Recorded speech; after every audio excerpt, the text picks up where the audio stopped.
ऐसा प्रभु जी ने बताया कि जो व्यक्ति स्वीकार कर लेते हैं कि मेरे तकदीर में लिखा है तो मुझे स्वीकार कर लेना चाहिए, मैं कुछ नहीं कर सकता, भारत का उदाहरण भी दिया। तो पहला प्रश्न आपसे ये है कि क्या हमें जो प्राप्त हो जाता है हमारी तकदीर के अनुसार, तो उसमें हमें संतुष्ट रहना चाहिए? संतुष्टि और असंतुष्टि का जो प्रश्न है, इसके विषय में मैं बताना चाहूँगा, लेकिन उससे पहले प्रभु जी से आज्ञा लेना चाहता हूँ कि उनके सामने मैं बोल पाऊँ। हम उन्हीं के सिखाए हुए, उन्हीं के लेक्चर सुने हुए विद्यार्थी हैं, तो थोड़ा सा जचता है बोलने के लिए, क्षमा कीजिए।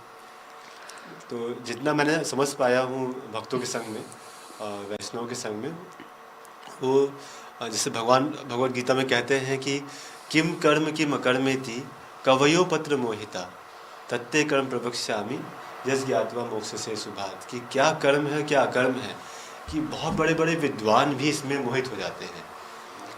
हम जैसे प्रभु जी ने बताया कि हम कर्तव्य और कर्म में भेद नहीं कर पाते, अपने कर्मों को कर्तव्य मान के करते हैं। भगवान बताते हैं यदा हि नेन्द्रियार्थेषु न कर्मनुसज्जते सर्व संकल्प संन्यासी तद योगस्तदुच्यते।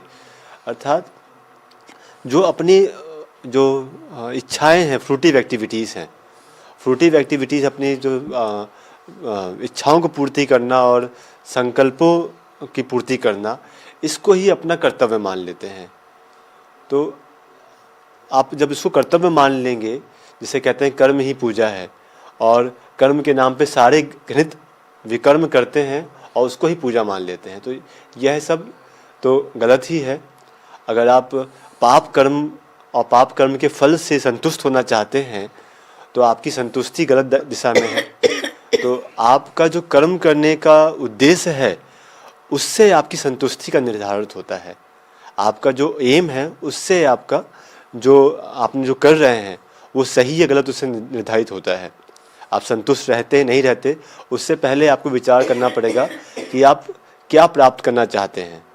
आप अगर अपने इंद्रिय तृप्ति करना चाहते हैं तो उसमें तो आप चाहकर भी संतुष्ट नहीं हो पाएंगे। अगर आप फिलॉसफी के पीछे छुप के संतुष्ट नहीं हो पाएंगे, अंदर वो आग जलती रहेगी, इंद्रिय तृप्ति करने की आग। यदा हि इंद्रियार्थेषु न कर्मनुसज्जते, इंद्रियों के अर्थ में और संकल्पों की पूर्ति के लिए हमें कभी भी शास्त्र सहमति नहीं देता है।